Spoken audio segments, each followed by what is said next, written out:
Dear students, आज का हमारा टॉपिक है ज़ीरो ऑर्डर रिएक्शन। इसमें हम देखते हैं कि रेट जो है वो किसके इक्वल होता है के ए नॉट। ए नॉट का मतलब है कि यहाँ पे जो कंसंट्रेशन की पावर है वो ज़ीरो है, ज़ीरो ऑर्डर रिएक्शन इसलिए इसको बोला जाता है। इसमें रेट जो है किसके इक्वल होता है के। यहाँ पे हम पहले इसका डेरिवेशन देखते हैं। D a over d t मतलब change in concentration of reactants with respect to time. ये किसके इक्वल होता है, इक्वल टू के, मतलब कि रेट के इक्वल होता है। ये T is equal to zero, initially time zero होता है और किसी खास मोमेंट पे जहाँ आपने उसकी कंसंट्रेशन चेक की है तब टी किसके इक्वल होता है, टी के। इनिशियल कंसंट्रेशन जो है वो ज़ीरो, ए नॉट कह लें या ज़ीरो कह लें, यहाँ पे ए नॉट से रिप्रेजेंट किया उसको, और फाइनल कंसंट्रेशन जो है वो ए टी है। तो इसे हम जब आगे सॉल्व करते हैं minus D a over d T, minus का साइन इसलिए लगाया कि रिएक्टेंट्स की मिकदार जो है वो वक्त के साथ साथ कम हो जाती है, इसलिए हम माइनस लगाते हैं, इज इक्वल टू के।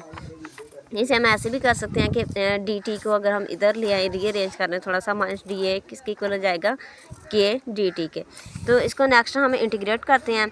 इंटीग्रेशन के लिए हम लिमिट्स अप्लाई करते हैं, माइनस साइन जो है वो बाहर रखना है, मतलब कि जिसकी हम इंटीग्रेशन करवा रहे हैं ना वो लिमिट्स अप्लाई करेंगे यहाँ पे। इसके बाद ये ए नॉट और ए टी, मतलब ए नॉट का मतलब है इनिशियल कंसंट्रेशन ऑफ रिएक्टेंट्स और ए टी का मतलब है कि इनिशियल के बाद जो जब भी जिस टाइम पे आपने जो है कंसंट्रेशन रिएक्टेंट्स की चेक की है वो उसकी अपर लिमिट आपने अप्लाई की है यहाँ पे ए टी, मतलब ये लोअर लिमिट है ए नॉट और अपर लिमिट है ए टी।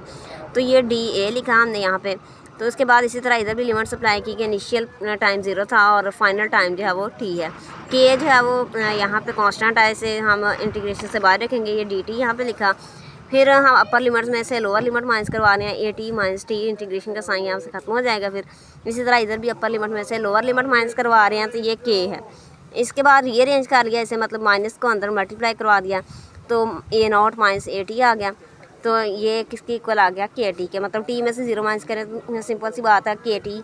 उसके बाद नेक्स्ट जो है के की वैल्यूज़ इस तरह से रीअरेंज करके निकाल सकते हैं, और अगर आप टी की वैल्यूज़ निकालना चाहें तो इसको ऐसे रीअरेंज कर सकते हैं। इसके बाद नेक्स्ट देखते हैं हम इसकी हाफ़ लाइफ के लिए टी नॉट की वैल्यू यहाँ पे ज़ीरो है, मतलब इनिशियली टाइम ज़ीरो था, और टी वक्त गुजरने के साथ साथ यानी कि टी हाफ़ लाइफ का मतलब है 50% जो है वो कंसंट्रेशन जो है वो यूज़ हो चुकी है रिएक्टेंट्स की, तो 50% रिमेनिंग है। तो यहाँ पे हमारा ए टी किसके इक्वल है, ए नॉट ओवर टू के। जो हमने लास्ट डेरिवेशन किया है उसमें ये वैल्यूज़ हम पुट करवाएंगे। टी हाफ किसके इक्वल है, a naught minus a naught over two is equal to k. इसे हम इस तरह से जब एलसीएम लेके सॉल्व करते हैं तो ये मतलब हमारे पास आ जाता है। उसके बाद इसी को फिर जब टू ए नॉट में से वन ए नॉट माइनस कराएँ तो आंसर आता है ए नॉट ओवर टू के, जो है इसके साथ ऊपर मल्टीप्लाई हो जाएगा ओवर टू के। तो ये हाफ़ लाइफ की वैल्यू आ जाती है। अब हम इसकी निकालते हैं शेल्फ़ लाइफ का हमने पढ़ा था कि जो 90% होती है ना उसको हम देखते हैं यहाँ पे। तो मतलब कि अगर 90% हम देखना चाहें तो मतलब है 100 में से 90, 100 में से 90, तो टी यहाँ पे हम इसका लेते हैं टी इज इक्वल टू 0.9। 90 को अंदर आके 100 पे डिवाइड करेंगे तो आंसर आता है 0.9।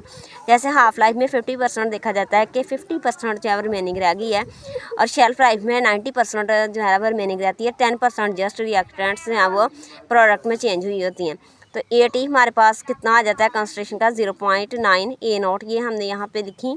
उसके बाद जो ऊपर हमारी इक्वेशन है उसी में ही हमने ये वैल्यूज़ पुट करवाई हैं जो हमने डेरिवेशन के अकॉर्डिंग जो है ना वो लास्ट टाइम निकाली थी टाइम टी के वाले से। उसमें ये वैल्यूज़ पुट करवाने के बाद ये इनको सॉल्व किया, ठीक है, तो हमारे पास आंसर आता है 0.1 ए नॉट ओवर के। उसके बाद हम ग्राफ देखते हैं इसका। कंसंट्रेशन और टाइम के दरमियान जब ग्राफ बनाया जाता है तो हमेशा लीनियर आता है। तो ये था आज हमने पढ़ा ज़ीरो ऑर्डर का काइनेटिक्स का रिएक्शन, फिर उसकी हाफ़ लाइफ, फिर उसकी शेल्फ लाइफ, और एंड पे इसका ग्राफ। Thanks for watching.